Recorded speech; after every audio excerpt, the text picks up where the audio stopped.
जय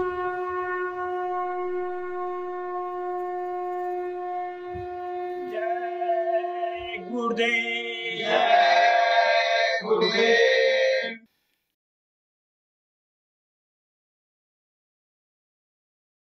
जय गुरुदेव। जय गुरुदेव। झूठा है संसार, रहने का सपना है। झूठा है संसार, रहने का सपना है। किसे करे तू प्यार, कोई ना अपना है। किसे करे तू प्यार, कोई ना अपना है। जीवन के सफर में राही, जरा रखना कदम संभल के। जीवन के सफर में राही, जरा रखना कदम संभल के। तू बैठ न जाना प्यारे, मंजिल के पास निकल के। तू बैठ न जाना प्यारे, मंजिल के पास निकल के। पार तुझे लगना है, पार तुझे लगना। पार तुझे लगना है, पार तुझे लगना। झूठा है संसार, रहने का सपना है। झूठा है संसार, रहने का सपना है। ये बाग बगीचे बंगले, खिल रहे हैं रंग बिरंगे। ये बाग बगीचे बंगले, खिल रहे हैं रंग बिरंगे। एक नहीं बचना है, एक नहीं बचना। एक नहीं बचना है, एक नहीं बचना। झूठा है संसार, रहने का सपना है। झूठा है संसार, रहने का सपना है। वो माया के मत वाले, पल पल में उम्र ढले जा। ओ माया के मत वाले, पल पल में उम्र ढले जा। इस काल बलि के चक्कर में, चक्की में मूंग दले जा। इस काल बलि के चक्कर में, चक्की में मूंग दले जा। फिर खाक में मिलना, फिर खाक में मिलना। फिर खाक में मिलना, फिर खाक में मिलना। झूठा है संसार, रहने का सपना है। झूठा है संसार, रहने का सपना है। आया था ब्याज कमाने, ना बाकी मूल रहा है। आया था ब्याज कमाने, ना बाकी मूल रहा है। ओ बंदे अरि मन मूरख, तू तो बिल्कुल भूल रहा है। ओ बंदे अरे मन मूरख, तू तो बिल्कुल भूल रहा है। सतगुरु भी करना है, सतगुरु भी करना, सतगुरु भी करना है, सतगुरु भी करना। झूठा है संसार इनका सपना है। झूठा है संसार रहने का सपना है। जय गुरुदेव। जय गुरुदेव।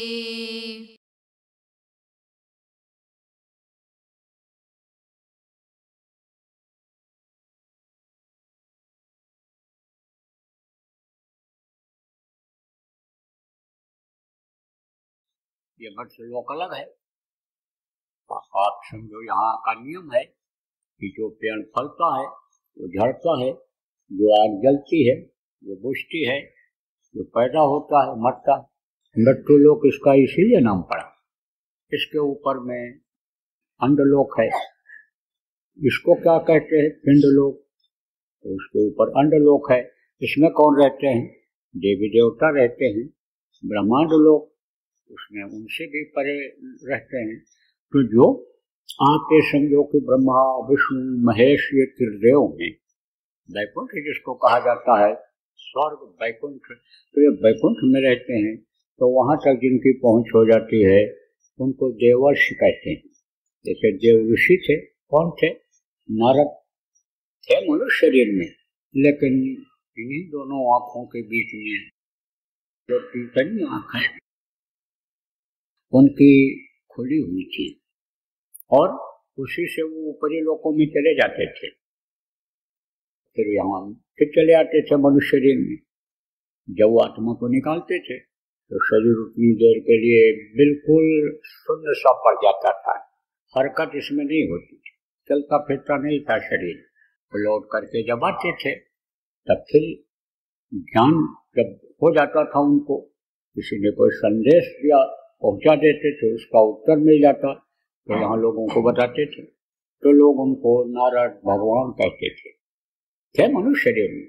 हमारे आप के ही जैसा हाथ पैर था, आंख कान था, बोली वाणी भी उनकी इसी तरह की थी, लेकिन यह अंतर उनमें था।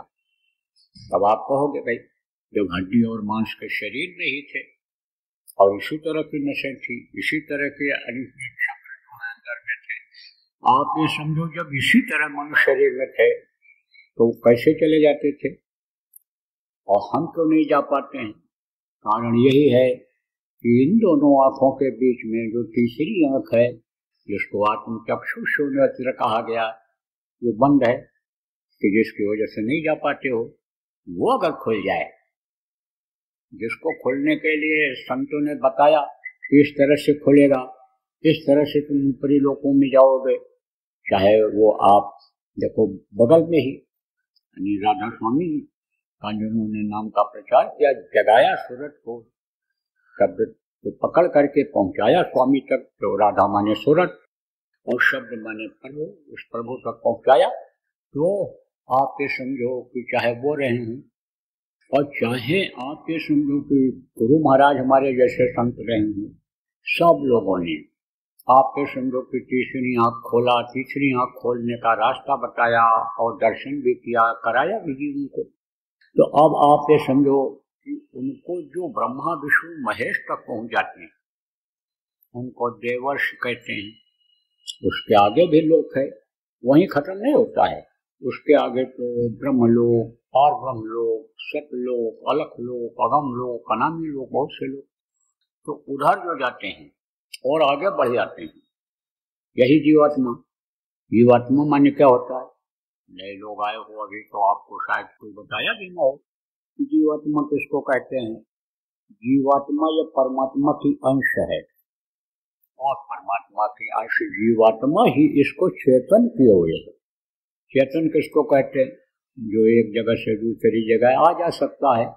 जड़ किसको कहते हैं? पेड़ पौधे पत्थर, इनको उठा के ले जाओ, पौधे को निकाल के ले जाओ तब जा पाएगा। एक जगह से दूसरी जगह अपने आप नहीं जा सकते। ये हैं जड़। जितना भी है, लोहा है, लकड़ी है, आप ये समझो ये सब जड़ है। चेतन किसको कहते हैं? जैसे ये पक्षी होते हैं, जानवर होते हैं, कीड़े मकोड़े होते हैं, मनुष्य होता है, ये जड़ होता है। तो ये जो जीवात्मा है यही, चाहे मनुष्य हो, चाहे पशु पक्षी हो, कीड़े मकोड़े हो, सबको ये चेतन किए हुए है। यह है परमात्मा की अंश। अंश माने टुकड़ा, सबसे छोटी यह है, इसको कोई देख नहीं सकता। यही जीवात्मा हमारे आपके अंदर है। यही ऊंट, घोड़ा, गधा, बकरी, कीड़ा मकोड़ा, जिनको आप इन आंखों से देख नहीं सकते हो, उनमें भी यही आत्मा है। तो ये आत्मा जो है, ये मनुष्य शरीर के अंदर से निकलने का जो रास्ता है, उससे निकल करके जब और आगे बढ़ती है तब इसका दर्जा बदल जाता है। तो जो लोग साधना किए, शब्द को पकड़े, सूरज को अपनी जगाया और शब्द को पकड़ करके जब वो ब्रह्मलोक में उधर पहुंचे तो उनको योगी कहा गया, उनको योगेश्वर कहा गया। जिन्होंने ईश्वर का दर्शन किया योगी कहा गया, फिर उसके बाद उनका दर्शन किया योगेश्वर कहा गया। आप ये समझो कृष्ण को योगेश्वर क्यों कहा गया?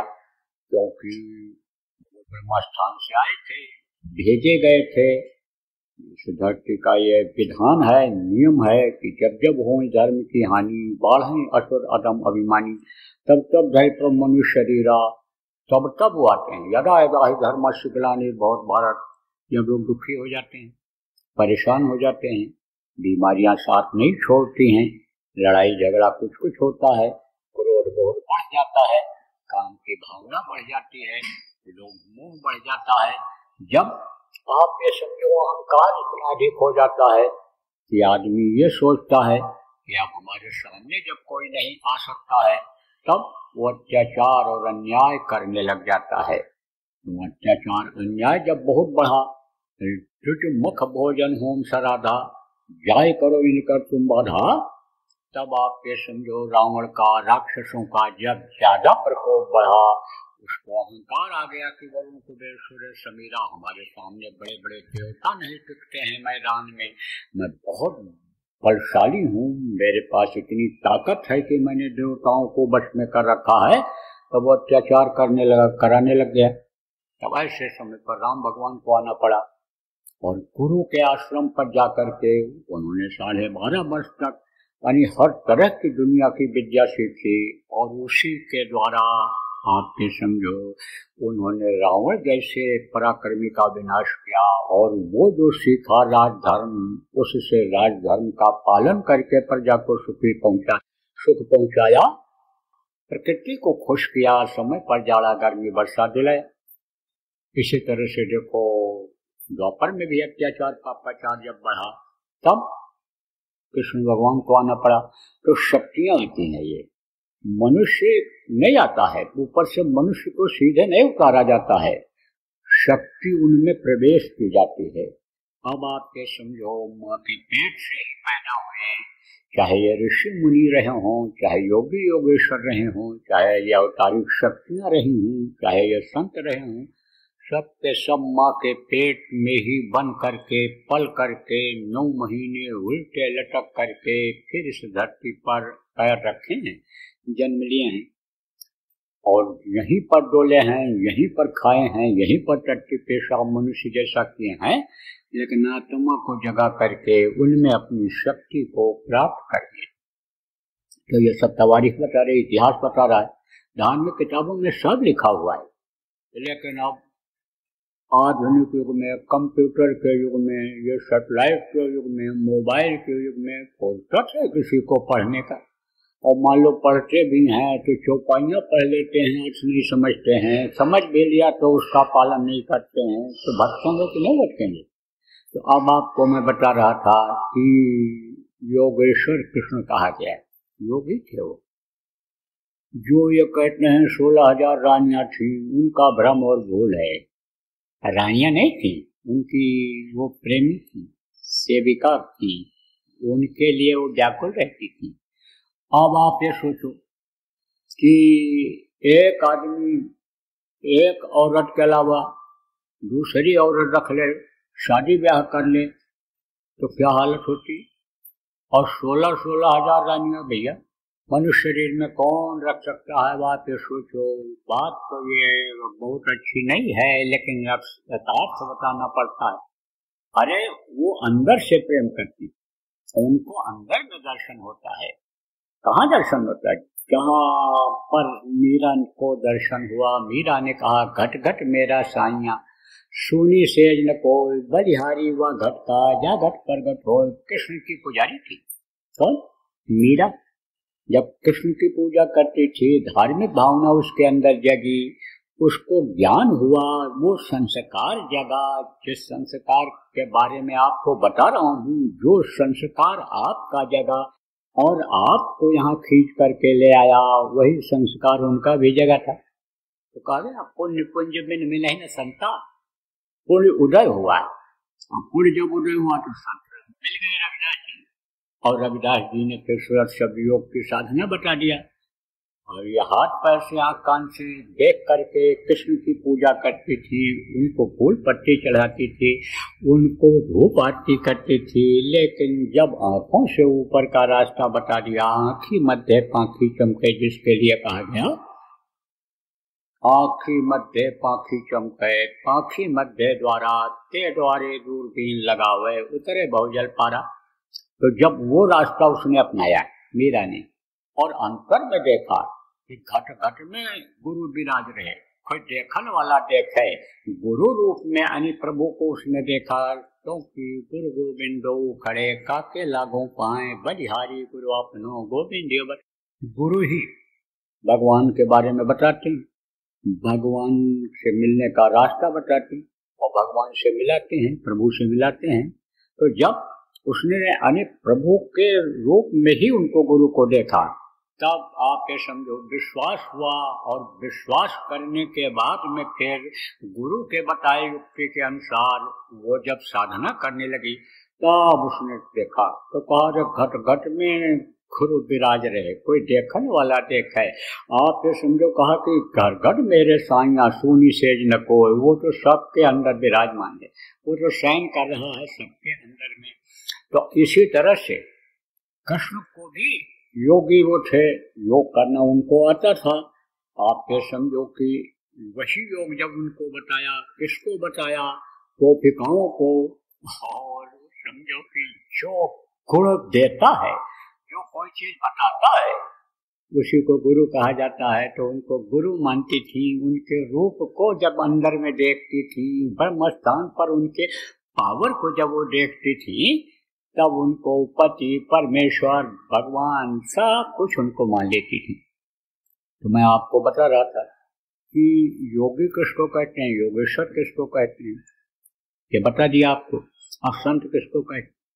जिसको आदि और अंत दोनों की जानकारी होती है। अब आदि और अंत किसको कहते हैं? आदि जहां से शुरुआत होती है और अंत जहां खत्म होता है। अब आप ये समझो प्रेमी कि जैसे 10 आदमियों को खड़ा कर दिया जाए और बाईं तरफ से गिनो, तो जो बाईं तरफ खड़ा रहेगा वो 1 नंबर का हो जाएगा, दूसरा 2 नंबर का हो जाएगा, तीसरा 3 नंबर का हो जाएगा। अब गिनते गिनते चले जाओ किनारे, 10 नंबर जिसका आएगा वो 10 नंबर हो जाएगा। और अगर दाहिने तरफ से गिनना शुरू कर दो, दाहिने तरफ, तो 10 नंबर वाला 1 नंबर हो जाएगा, और वो 2 नंबर हो जाएगा, 9 वाला, 8 वाला 3 हो जाएगा, और जहां से शुरुआत हुई थी वो 10 हो जाएगा। अब इसी तरह से आपको समझाता हूं, शुरुआत कहां से हुई, जीवों की उत्पत्ति कहां से हुई, ये दुनिया बनी कैसे, ये देवी देवता कैसे बने, या अंडपिंड ब्रह्मांड जिसको कहा गया ये कैसे बने, ये सतलोक, अलखलोक, अगम लोक ये कैसे बने। अनामी लोक जिसको कहा गया सबसे ऊंचा लोक, सबसे बड़ा लोक, आप पे जिसका कोई और छोर नहीं है, जो अथाह है, यह था के था में आप पे समझो कि वो अथाह लोक है वो। तो वहां से शुरुआत हुई है जीवों की नीचे उतरने की, और यहाँ मृत लोक में है आप ये समझो कि ये आखिरी है आपका, या आखिरी है, इससे ही जुड़ा हुआ आपका। अगर कोई ज्यादा जानकार हो सवाल करो भाई पाताल लोक, तो पाताल लोक इसी से जुड़ा हुआ है, बिल्कुल इसी से संबंधित है। और यही का एक तरह से अल्चर कल्चर सब है, एक तरह से जरूर रूप रंग में फर्क है।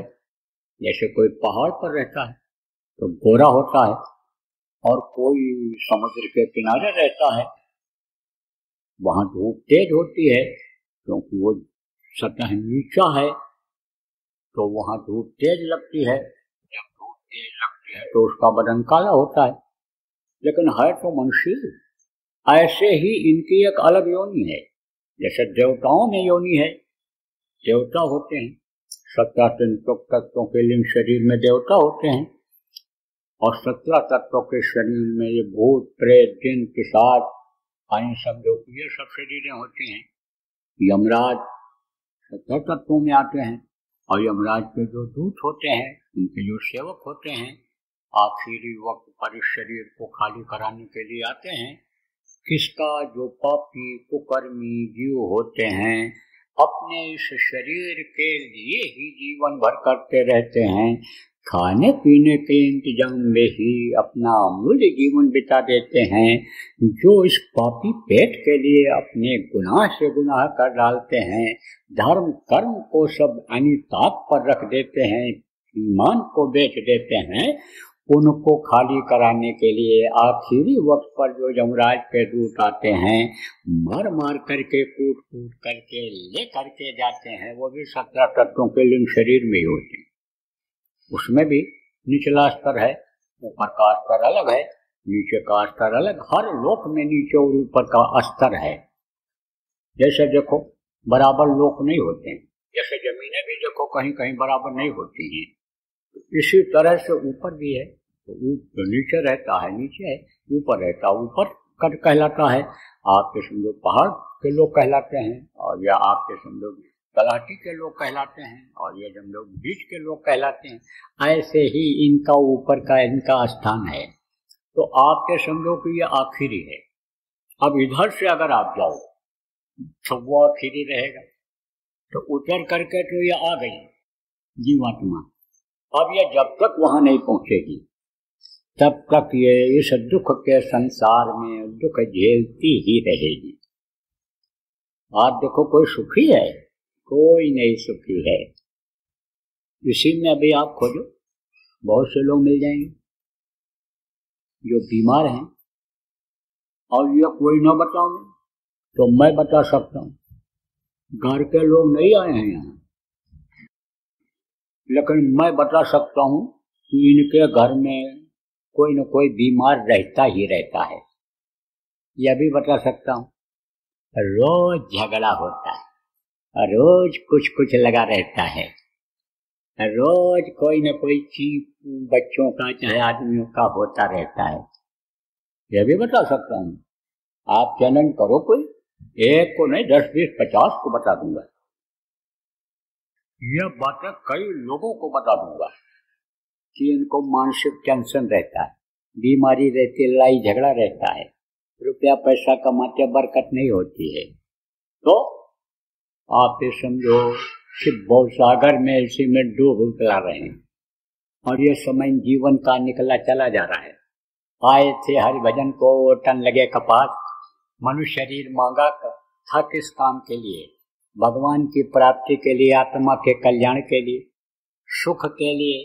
कि जब तक रहेंगे शरीर से सुखी रहेंगे, और प्रभु आपको याद करते रहेंगे, और आपके पास जब समय पूरा हो जाएगा तो पहुंच जाएंगे गोदी में आपके बैठ जाएंगे।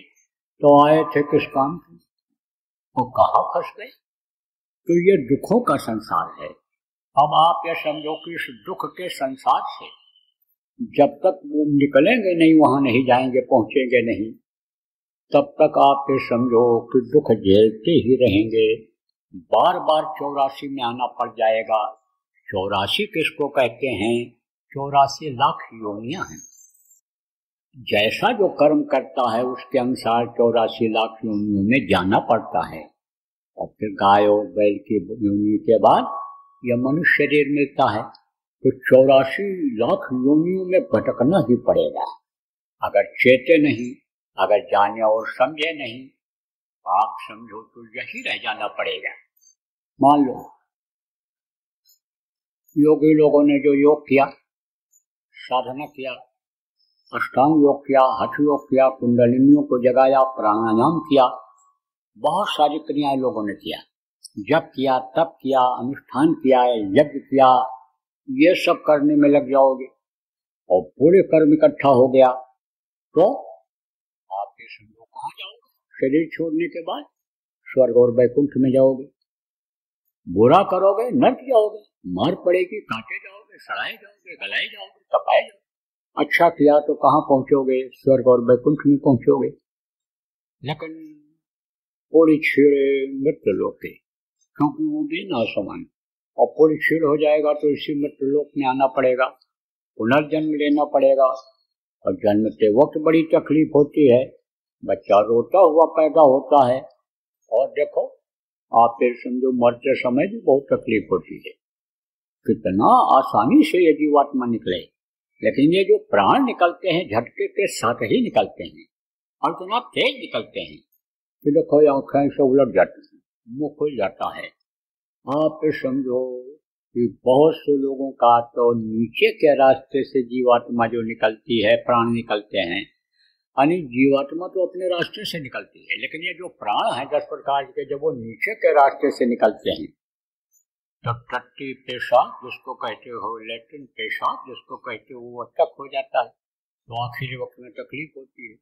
तो आखिरी वक्त की तकलीफ हो, जन्मने और मरने की पीड़ा, यह पुनर्न झेलना पड़े, इसके लिए आदि और अंत की जानकारी करना जरूरी है। और अब इस अंत से यानी जो मनुष्य शरीर मिला आपको मृत्यु लोक का, ये आखिरी लोक समझ लो कि इसके बाद में फिर आपको दोबारा इसमें आना ना पड़े, इसी में न रहना पड़े, आप आदि में पहुंच जाओ, उधर से जहां से ये जीवात्मा आई है।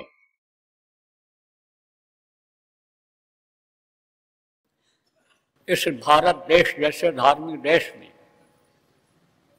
बच्चे और बच्चियों का चरित्र का गिरना और इनकी नशे की आदत से क्या संकेत मिलता है कि देश का भविष्य अच्छा नहीं रहेगा। देखो इस वक्त पर किसी का बच्चा कब बिगड़ जाए, कब नशेबाज हो जाए, कब बच्चा बच्ची चरित्रहीन हो जाए, कुछ नहीं कहा जा सकता है, क्योंकि ये जाल बढ़ता हुआ चला जा रहा है। भारतीय संस्कृति को ही लोग खत्म कर देने में लगे हुए हैं, और जो लोग इसको बचाने में लगे हैं उन्हीं के बच्चे, वही लोग इसमें इन्वॉल्व हैं। तो आप ये सोचो कि क्या होगा इनका बच्चों का। इसलिए आप समझो कि अब अपने स्तर से शुरू करो, लड़का हो चाहे लड़की हो, उसका ध्यान रखो, उसको समझाओ, बताओ, न समझ में आता हो सत्संगों में लाओ, साप्ताहिक सत्संगों में ले जाओ, प्रचार प्रसार में ले जाओ, जैसा साथ पड़ेगा उसी हिसाब से उसमें परिवर्तन आएगा। जय गुरुदेव। सरकारी व गैर सरकारी अनुदान के लिए बिना सत्संगियों के सहयोग द्वारा जनहित के कार्यों में लगी हुई बाबा जय गुरुदेव धर्म विकास संस्था का मुख्यालय पिंगलेश्वर रेलवे स्टेशन के सामने मक्सी रोड, उज्जैन, मध्य प्रदेश में है। यहाँ पर सत्संग व नामदान का कार्यक्रम होता रहता है। अतः आप श्रोताओं से अनुरोध है कि बाबा उमाकांत जी महाराज के आश्रम उज्जैन एक बार परिवार सहित जरूर पधारिएगा। आपके सुझाव के लिए व्हाट्सएप नंबर 9575 600700। जय गुरुदेव।